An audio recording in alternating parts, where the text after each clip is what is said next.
An hour passed like a dream. The snow fell outside the cafe windows, but inside it was warm and full of laughter. The Christmas lights sparkled on the ceiling. The soft music played in the background. And at a small table near the window, 4 people sat together like they had known each other for years. Nari had finished 2 pieces of cake and was working on her 3rd hot chocolate. Bora was drawing on a napkin with a crayon that Tay always kept in his bag for her. Tay himself was leaning back in his chair, watching his daughters with tired but happy eyes. And Lyra was smiling. She had not smiled this much in months. Maybe years. Tell us about your planet, Nari demanded, bouncing in her seat. Is it far away?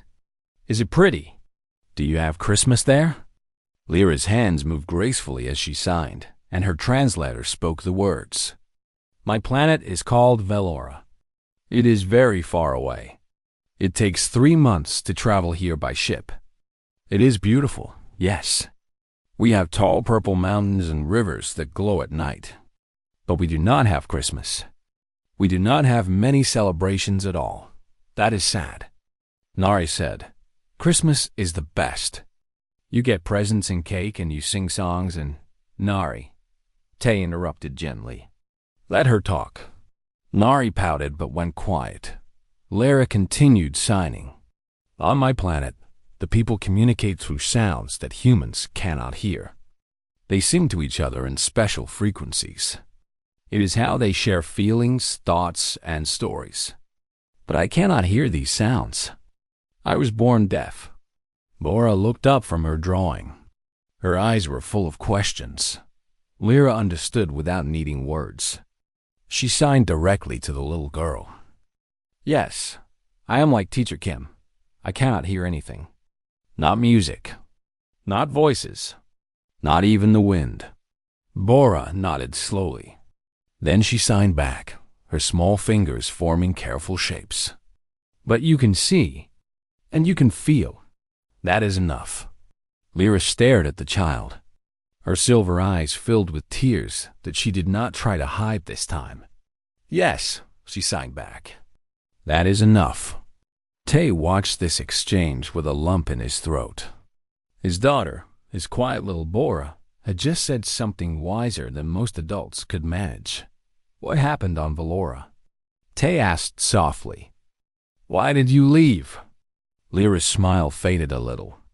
She took a slow breath and began to sign. On my planet, being deaf is considered a curse. Our people believe that sound is sacred. To be born without hearing is to be born broken. My family loved me, but they did not know how to help me. I could not go to regular school. I could not get a real job. I could not marry or have children because no one wanted someone like me. She paused. Her hands trembled slightly. I was very lonely. I spent most of my time in my room, painting pictures. Art was the only way I could express myself. I painted mountains and rivers and stars. I painted feelings that I could not say with words or sounds. Nari had gone very quiet. Even she understood that this was serious. Lyra continued. Then, 5 years ago, the humans came. Your people made first contact with the galaxy. I heard stories about Earth, about how humans treated their deaf and blind and disabled, about how you created languages without sound, about how you built machines to help those who could not walk. I learned that on Earth, being different was not a curse. It was just different. Tay felt something tighten in his chest. So I saved all my money for 2 years. I sold my paintings. I worked small jobs that nobody else wanted. And finally, I bought a ticket to Earth. I came here hoping to find a place where I could belong. And did you? Tay asked. Did you find it? Lyra looked at him. Then she looked at Nari and Bora, then back at him. I thought I did not. She signed slowly. Until tonight. Nari threw her arms around Lyra's waist. You belong with us now. We will be your family. Right, Appa? Right? Tay laughed. but there was something thick in his voice. Nari, we cannot just adopt people. Why not? Nari demanded. She is nice. She likes chocolate. Bora likes her. I like her. You like her too. I can tell. Tay's face turned red. Nari, please. But Lyra was laughing. It was a soft, breathy sound, the only sound she could make. It came from her throat like a whisper, like wind through leaves. It was strange and different and beautiful. Tay found himself staring at her. Your daughter is wonderful, Lyra sighed. You must be a very good father. Tay shook his head. I do my best. It is not always enough. Why are you alone? Lyra asked. The question was not rude. It was gentle, curious, concerned. Where is your wife? The table went quiet. Nari looked down at her hot chocolate. Boris Cran stopped moving. Tay took a deep breath. She passed away 3 years ago. She was sick for a long time. The doctors tried everything, but he shrugged helplessly. Sometimes the best is not enough. Lyra reached across the table and placed her 3-fingered hand on top of his dot. The touch was warm, soft, careful. I am sorry, she signed with her other hand. Losing someone you love is the hardest thing. Tay nodded. He did not trust himself to speak. After she died, he finally said, I stopped doing everything for myself. I only live for them now. He looked at his daughters. They are everything to me. Nari has her mother's energy. Bora has her mother's eyes. Every day I see her in them. That is beautiful, Lyra sighed. But also very heavy. Tay blinked. No one had ever said that to him before. Everyone always told him how strong he was, how brave, how admirable. No one ever acknowledged how tired he felt. It is, he admitted quietly. Very heavy. Lyra's hand was still on his. Neither of them moved it. Tonight was supposed to be a date, Tay said with a weak smile. My sister tricked me into it. She said she would watch the girls, but then she sent them here instead. She thinks I need to move on. Maybe she is right, but I do not know how. There is no right way to move on, Lyra sighed. There is only forward. One step at a time. Some days you will fall. Some days you will run. But as long as you keep moving, you are not stuck. Tay looked at her. Really looked at her. He saw a woman who had traveled across the stars to find a home. A woman who had been rejected by her own people. A woman who had been rejected again tonight, just hours ago. And yet here she was, sitting with strangers in a cafe on Christmas Eve, offering comfort to a man she had just met. You are very wise, he said. Lyra smiled sadly. I have had a lot of time to think. Bora suddenly stood up. She walked around the table to Lyra's side. She took Lyra's 3-fingered hand in both of her small ones and looked up at her with big, serious eyes. Then she signed, very carefully, very clearly. Will you be my friend? Lyra's heart broke and healed at the same time. She knelt down so she was at Bora's level. She signed back, just as carefully. I would be honored. Bora smiled. It was rare and precious, like the first star appearing at night. Nari jumped out of her seat. Me too. Be my friend too. I asked first, even if Bora said it first. Lyra laughed that soft, breathy laugh again. Yes, both of you. I will be friends with both of you.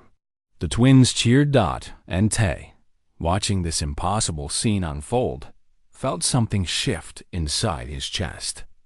Something that had been closed for 3 years began to crack open. He did not know what would happen tomorrow. He did not know if he was ready for anything. But right now, in this moment, with these people, he felt something he had almost forgotten existed. He felt like maybe, just maybe, everything would be okay. The door of the Starlight Cafe burst open with a crash. A little girl ran inside, her boots leaving wet prints on the wooden floor. She had round cheeks and bright eyes and a pink winter coat covered in snowflakes. Behind her came another girl who looked exactly the same, except her coat was purple and her steps were much quieter.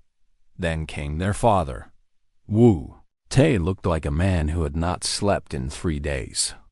His hair was messy. His coat was buttoned wrong.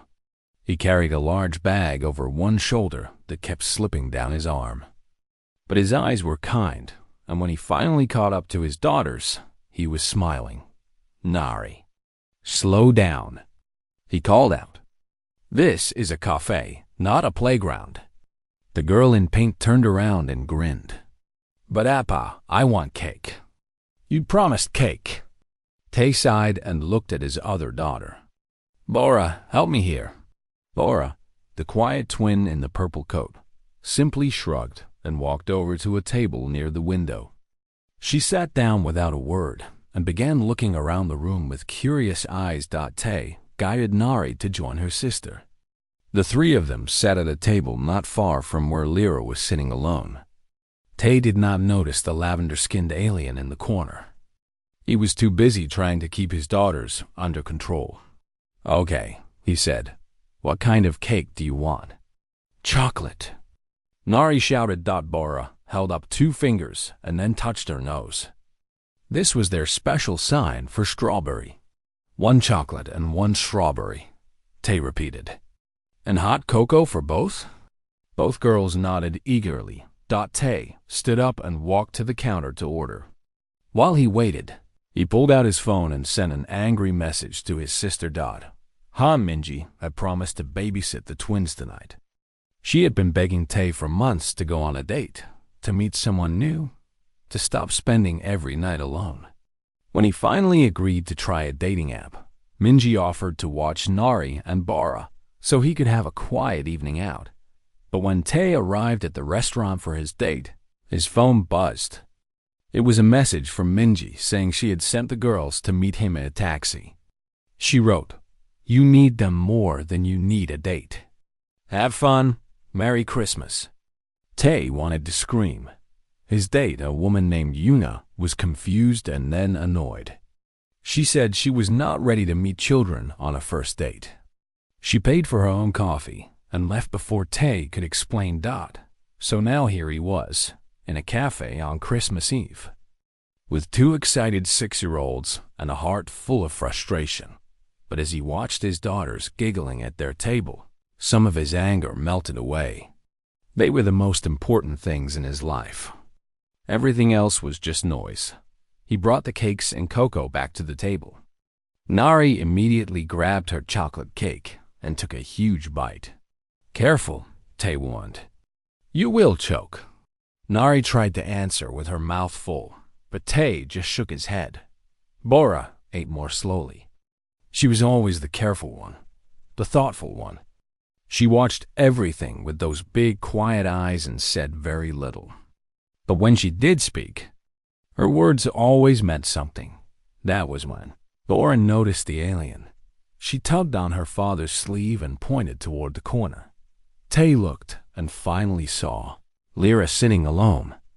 He recognized her as a Valaran right away.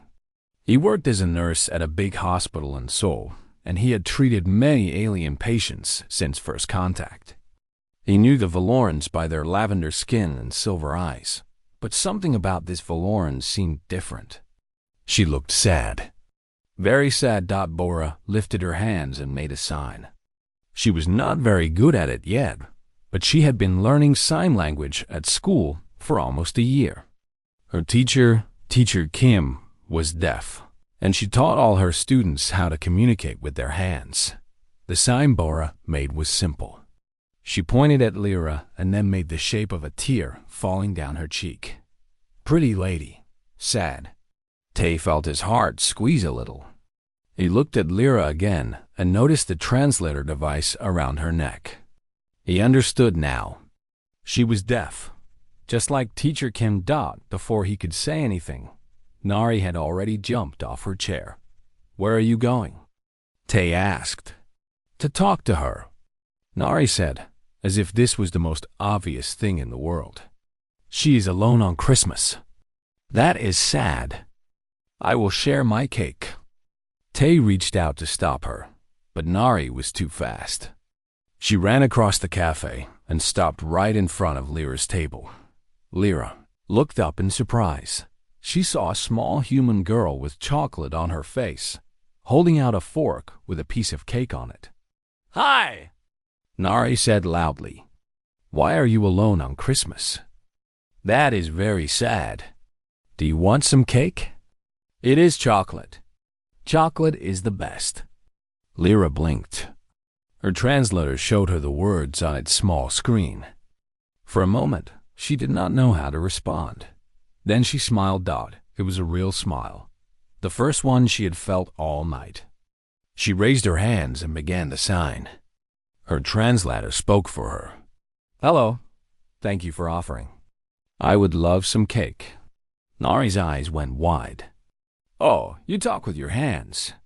Just like Teacher Kim at our school." Tay finally caught up, looking embarrassed. He bowed to Lyra quickly. "I am so sorry. My daughter runs faster than I can chase her. Please forgive us for bothering you." Lyra shook her head and signed. "You are not bothering me. Your daughter is very sweet." Bora appeared next to Nari.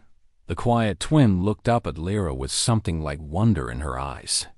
She had never seen anyone so beautiful. The lavender skin, the silver eyes, the soft glow that seemed to come from within. To Bora, Lyra looked like a fairy from a storybook. Very slowly and carefully, Bora raised her small hands and signed the only sentence she knew perfectly.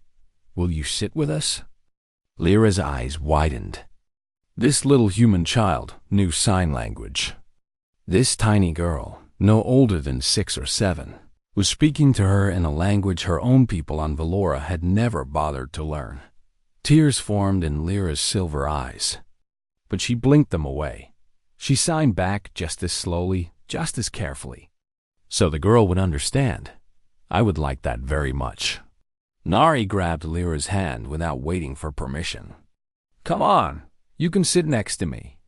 Appa ordered too much cocoa anyway." Tay sighed but could not hide his smile. "I did not order too much cocoa." "Yes, you did." Nari insisted. "You always do." Lyra let herself be pulled over to their table. She sat down next to Nari, across from Tay and Bora. The table was small, and it was a tight fit, but somehow it felt warm and right. Tay ordered another hot chocolate for Lyra. Nari immediately began asking 100 questions at once. What planet was she from? Did she fly here in a spaceship? Could she see in the dark? Did she eat regular food or alien food? Did she like chocolate? Lyra answered every question patiently. Yes, she came from a planet called Velora. Yes, she flew here in a ship, but it was just a passenger ship, not a special spaceship. Yes, she could see a little better in the dark than humans. Yes, she ate regular food. And yes, she loved chocolate. Nar. I cheered at that last answer. Bora did not say much, but she watched Lyra with fascination. Every few minutes, she would sign a single word or make a small gesture, and Lyra would sign something back. They were having their own quiet conversation that the others could not fully understand. Tay watched it all happen with a strange feeling in his chest. For 3 years, he had focused only on raising his daughters. He woke up every morning for them. He worked hard for them. He came home tired every night, but he always found energy to read them stories and tuck them into bed. He had not thought about himself in a very long time, but sitting here in this cafe, watching his daughters laugh and smile with this strange and beautiful alien, Tay felt something he had almost forgotten. He felt happy, and when Lyra looked at him with those silver eyes and smiled, he felt something else too. He felt hope.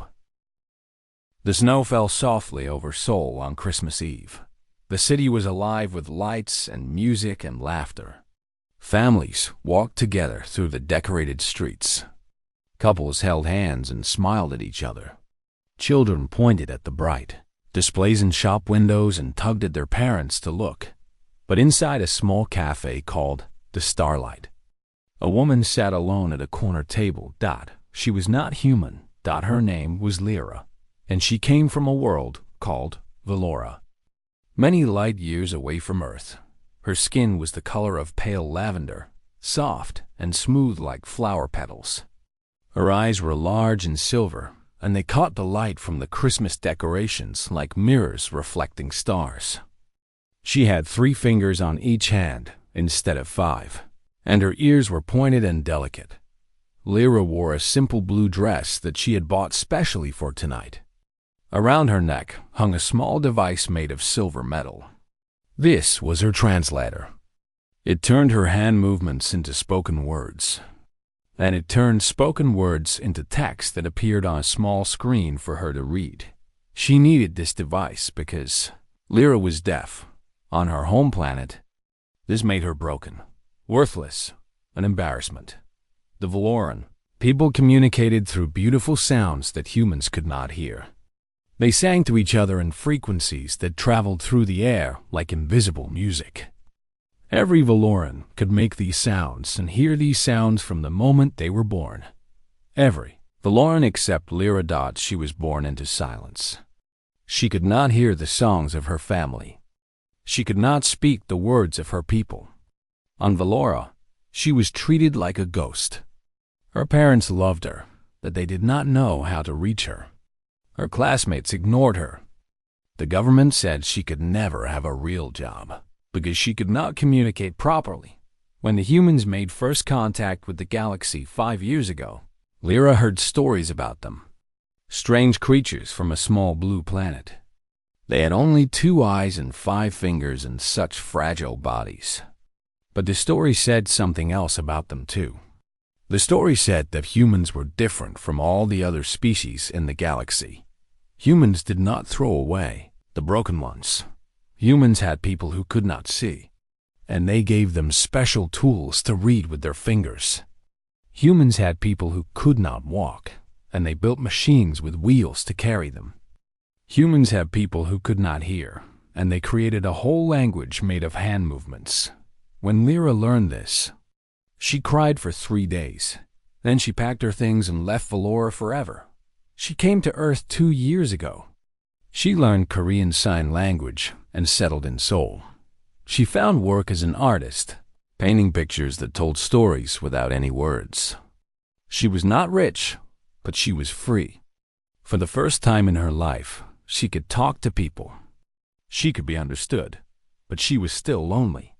Tonight was supposed to change that. Her friend had suggested a matchmaking app designed for humans and aliens to meet each other. Lyra was nervous, but she agreed to try. She matched with a man named Kang Jun. He was a businessman, 40 years old, with a kind smile in his photos. They exchanged messages for 2 weeks. He seemed interested in her art. He asked good questions. He made her laugh. He said he did not mind that she was deaf. Now Lyra sat in the cafe, waiting for him to arrive. She had arrived 30 minutes early because she was too nervous to stay at home.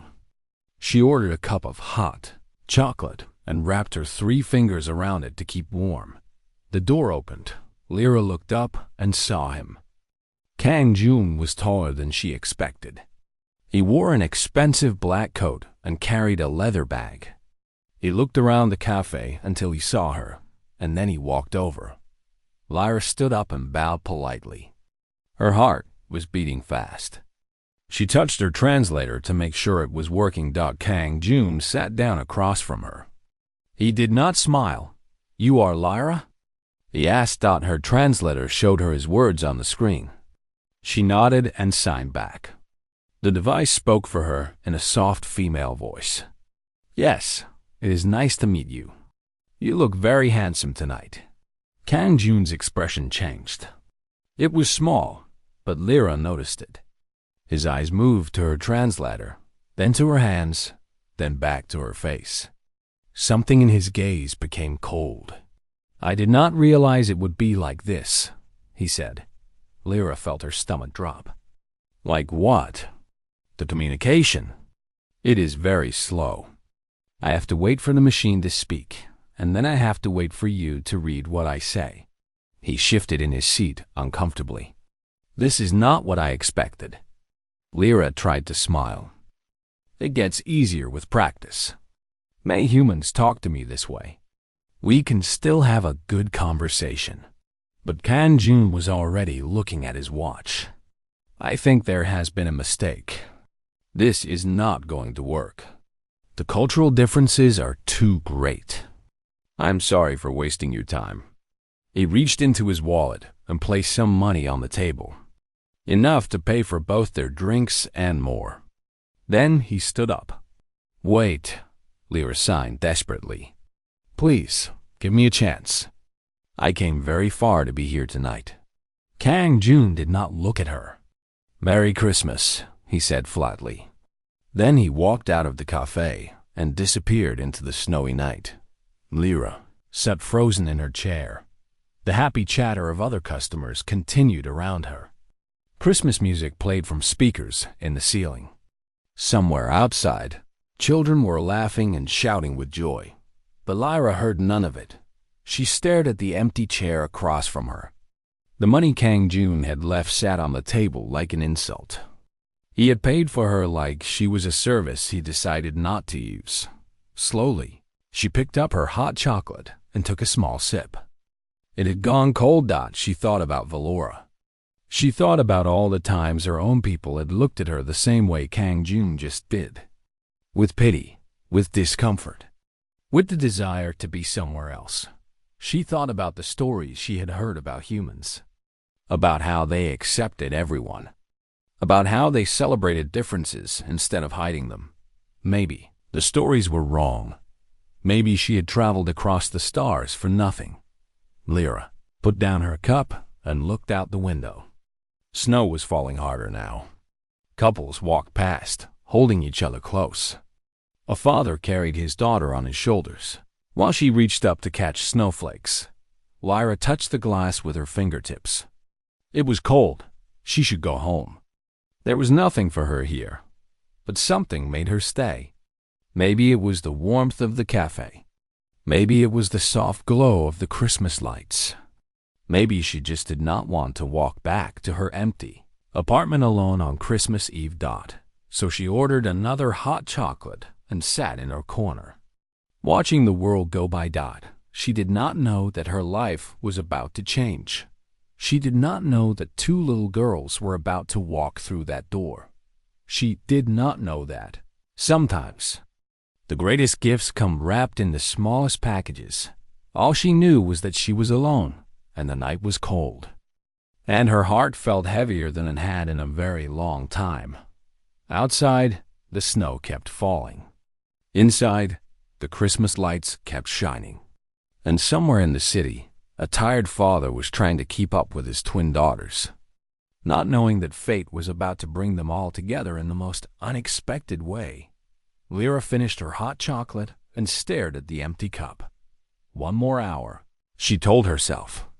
Then I will go. She did not know it yet, but that 1 hour would change everything. 1 year later, the snow fell softly over Seoul on Christmas Eve, just like it had the year before. The city was alive with lights and music and laughter. Families walked together through the decorated streets. Couples held hands and smiled at each other. Children pointed at the bright displays in shop windows and tugged at their parents to look. Inside the Starlight Cafe, a woman sat at the same corner table where she had once sat alone.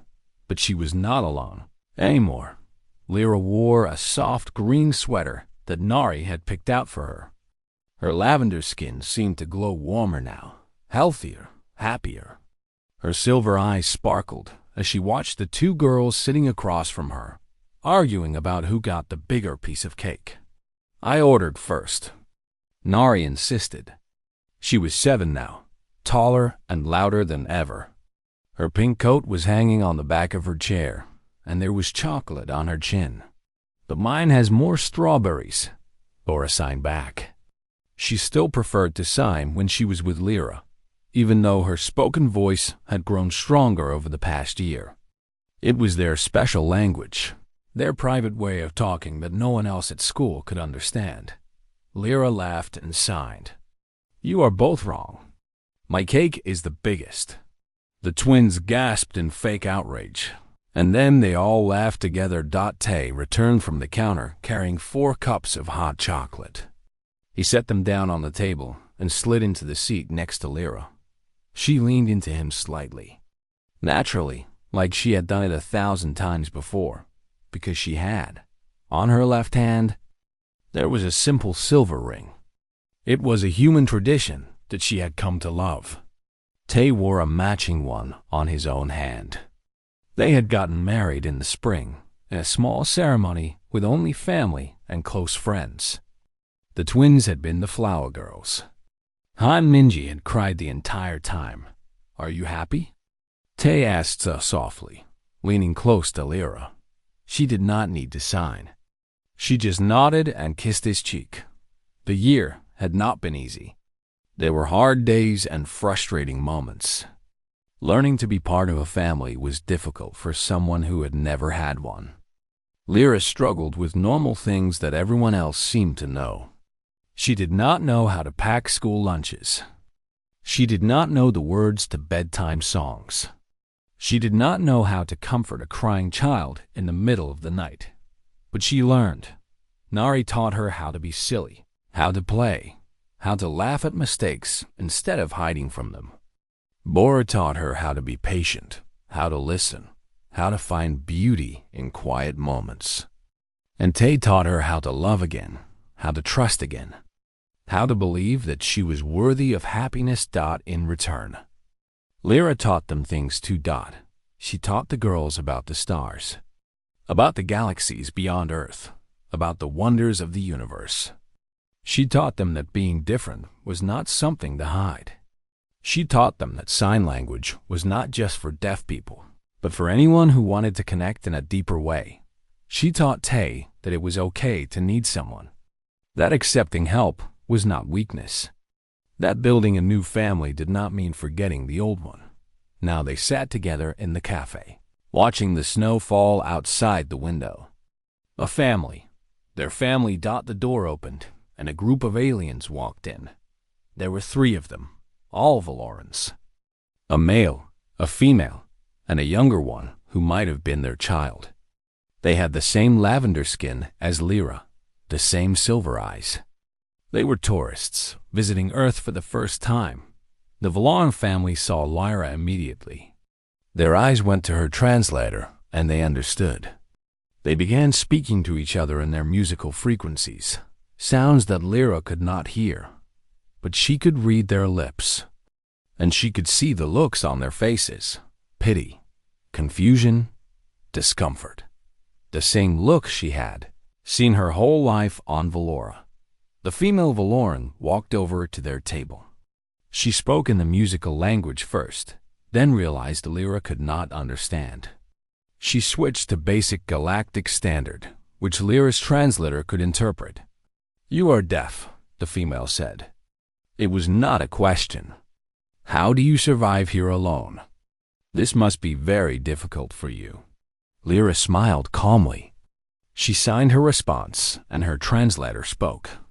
I am not alone, and it is not difficult. The female looked confused. She glanced at Tay and the twins like they were strange creatures. These humans, they are your workers? Your caretakers? They are my family, Lyra sighed. The Valoran stared. She did not seem to understand. Nari had been watching this exchange with growing annoyance. She did not need a translator to understand what was happening. She had seen the pitying looks. She had seen the way this alien looked at her mom. Nar, I stood up on her chair. Hey! She shouted. She is our mom. And she's the best mom. She makes the best pancakes, and she does the best hugs, and she knows all the words to my favorite songs. She's not broken. She is perfect. The cafe went quiet. Everyone was staring at the little human girl standing on a chair, pointing at an alien tourist with righteous fury in her eyes. Bora tugged her sister's sleeve, trying to get her to sit down. But Bora was smiling too, proud. Tay wrapped his arm around Lyra's shoulders.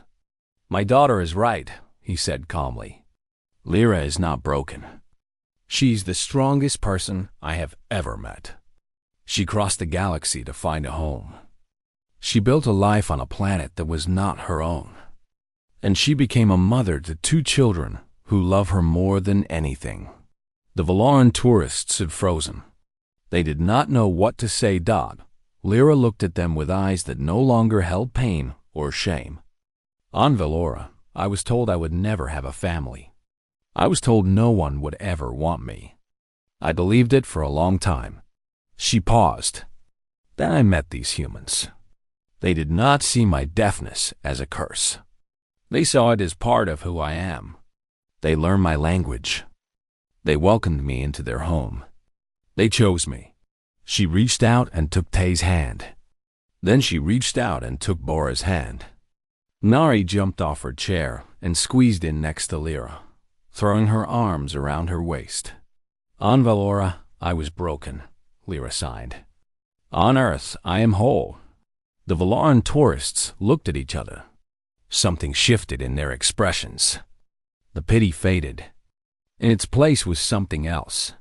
Something like wonder. They left without another word. But Lyra saw the way the youngest one looked back at her. There was hope in those young eyes. Maybe, someday, that child would remember this moment. Maybe they would remember that being different did not have to mean being alone. The cafe returned to normal. The music played. The customers chatted. The snow continued to fall outside. Lyra looked at her family gathered around her. Nari was already stealing bites of her cake. Bora was citing a joke to Tay, who was laughing and pretending to be offended. The warmth of the cafe wrapped around them like a blanket. 1 year ago, Lyra had sat in this exact spot, alone and rejected, wondering if she had made a mistake coming to Earth. Now, she knew. She had not found a planet. She had found a home. Tay squeezed her hand. "What are you thinking about?" Lyra signed slowly, wanting him to catch every word. "I am thinking about how lucky I am. I am thinking about how much I love you. And I am thinking about how the stories I heard about humans were true." "What stories?" he asked. Lyra smiled. "The story said that humans are different from all the other species in the galaxy. They said that humans do not throw away the broken ones." She looked at Nari and Bora, at Tay, at the family that had chosen her when no one else would. "They were right," she signed. "Humans do not just make room for the broken. They make them whole." Tay leaned in and kissed her forehead. Outside, the snow kept falling. Inside, the Christmas lights kept shining. And in a small cafe in Seoul, 4 people sat together, bound not by blood, but by something. Stronger. Love. The kind of love that crosses galaxies. The kind of love that speaks without sound. The kind of love that makes humans the most remarkable species in the universe. This is what humanity looks like at its best. And somewhere across the stars, the Valorans would eventually hear the story of the deaf woman who found a family on the strange blue planet. They would struggle to understand it. They would wonder how it was possible. But Lyra knew the answer. It was simple. Really, humans did not just accept differences. They celebrated them. And that made all the difference. The end. The cafe closed at midnight. The workers began stacking chairs and sweeping floors. The Christmas music stopped. The lights dimmed one by one until only the emergency signs glowed in the darkness. But outside, the world was still bright. The snow had stopped falling, and the streets of Seoul sparkled under layers of fresh white powder. The Christmas lights on every building reflected off the snow, making the whole city glow like something from a fairy tale. Tay helped his daughters put on their coats and scarves. Nari was yawning but trying to hide it. Bora was already half asleep, leaning against her father's leg. "We should go home," Tay said softly. "It is very late." He looked at Lyra, who was putting on her own coat. It was thin and old, not nearly warm enough for the Seoul winter. He noticed but did not say anything. "Do you live far from here?" he asked. Lyra signed. "About 20 minutes walking." "It is not bad." "You cannot walk alone at midnight on Christmas Eve," Tay said firmly. "Let me walk you home, please." Lyra started to refuse, but Nari grabbed her hand. "Yes, we will walk you home. And then we will come back and open presents." "Appa, can we give her a present too?" Tay smiled. "We will see." They left the cafe together. The cold air hit them immediately, but it felt clean and fresh after the warm stuffiness inside. Nari jumped into a pile of snow and squealed with joy. Bora held on to Tay's hand and watched her sister with tired amusement. Lyra walked beside them, and before long, both twins were holding her hands instead. Nari on her left, Bora on her right. They walked down the snowy streets like a family, and people who passed them smiled at the sight. An alien woman with lavender skin, a tired human father, two little girls in pink and purple coats. They looked strange together. They looked perfect together. Lyra's apartment building was old and small. It was in a quiet neighborhood, away from the busy center of the city. The building had only 4 floors, and her apartment was on the top floor. "This is me," she signed when they arrived. Tay looked up at the building. It seemed lonely, dark. He imagined Lyra going up those stairs to an empty apartment, spending Christmas morning alone. The thought made his chest hurt. "Before you go," he said, "can we exchange contact information? The girls would love to call you tomorrow." Lyra's silver eyes brightened. "Really?" "Really!" Nari shouted. "We will call you when we open presents. You have to see what Sana brought us." Bora tugged on Lyra's sleeve and sighed. "Please?" Lyra could not say no to those eyes. She nodded and held out her communicator device. Tay touched his phone to it, and their information transferred instantly. "I will call tomorrow," he promised. "First thing in the morning. Well, maybe second thing, after the girls destroy their presents." Lyra laughed that soft, breathy laugh. "I look forward to it." She knelt down to say goodbye to the twins. Bora immediately wrapped her arms around Lyra's neck in a tight hug. She did not say anything. She did not need to. Nari waited impatiently for her turn, then threw herself at Lyra with full force. "Merry Christmas, pretty lady. I like you. You are my favorite alien." Lyra hugged her back. "You are my favorite human. Hey!" Nari pulled back, offended. "What about Appa?" Lyra's eyes flickered to Tay. Something soft and shy passed across her face. "He is also my favorite." Tay felt his face grow warm despite the cold. They said their final goodbyes, and Lyra went inside. Tay watched her disappear up the stairs, then took his daughter's hands and walked home. The walk back took longer because Nari kept stopping to play in the snow. But Tay did not mind. He was not in a hurry. He was thinking about silver eyes and lavender skin and a laugh that sounded like wind through leaves. When they finally got home, it was almost 2 in the morning. Tay carried both sleeping girls to their room and tucked them into their beds without changing their clothes. He was too tired to fight that battle tonight. He stood in the doorway and watched them sleep. His heart was full in a way it had not been for years. Then he went to his own room and fell asleep almost instantly. Christmas. Morning came too soon. Nari woke up at 6 and immediately started screaming. Presents. APPA, wake up. Santa came. Bora woke up more slowly, but she was just as excited. She ran to the living room and stared at the pile of wrapped gifts under their small Christmas tree. Tay stumbled out of bed, still half asleep. He made coffee while the girls tore into their presents. Wrapping paper flew everywhere. Screams of joy filled the apartment. Bora hugged a new sketchbook to her chest like it was made of gold. Nari immediately started building something with her new toy blocks. After the chaos settled, Nari suddenly stopped playing. She walked over to her father with a serious look on her face. "Appa," she said, "we should call the pretty lady now." Tay looked at the clock. It was almost 8. Still early, but maybe Lyra was awake. "Okay," he said. "Let me get my phone." He set up the video call on their living room screen so the girls could see better. Barchun, he set up the video call on their living room screen so the girls could see better.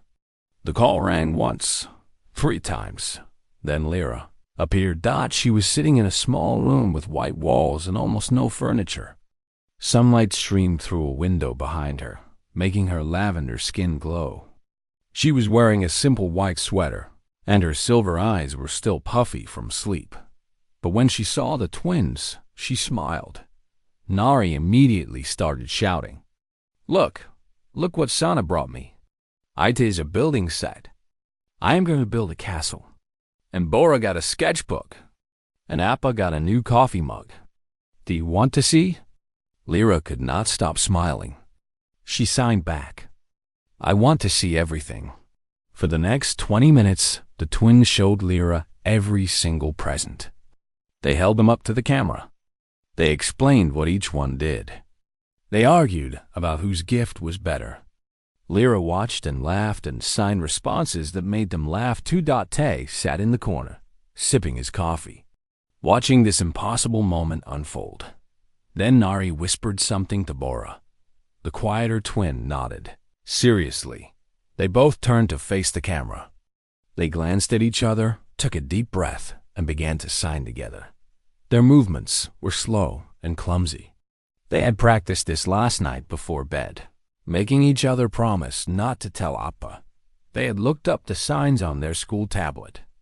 They had practiced until they got it right. Now they signed it to Lyra, together in perfect unison. "Can you be our new mom?" Lyra froze. Her hands stopped moving. Her silver eyes went wide. Her breath caught in her throat. Tay appeared behind the twins, his face pale with shock. "Girls." "What? I am so sorry, Lyra." They did not mean, but Lyra held up her hand to stop him. Tears were streaming down her lavender cheeks now. She did not wipe them away.